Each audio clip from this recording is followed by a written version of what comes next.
નમસ્કાર મિત્રો, ટેટ 1 ની પરીક્ષા માટેના મોસ્ટ આઈએમપી પ્રશ્નોની ચર્ચા આપણે કરી રહ્યા છીએ ત્યારે આ રહ્યા તમારા પ્રશ્નો। મન ભીતોમાં ભમવું, આ રૂઢિપ્રયોગનો અર્થ શું થાય? તો મન કોઈક જગ્યાએ સ્થિર ન હોવું જેને મન ભીતોમાં ભમવું એવું કહેવામાં આવે છે।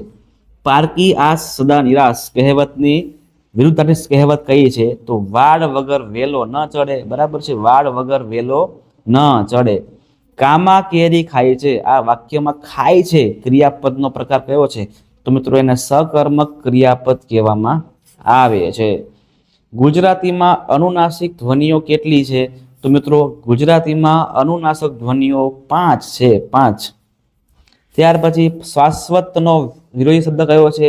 તો મિત્રો શાશ્વતનો શબ્દ વિરોધી કયો છે? ક્ષણિક। એટલે બરાબર છે, શાશ્વત એનો ઓપોઝિટ વર્ડ ગણી શકાય છે।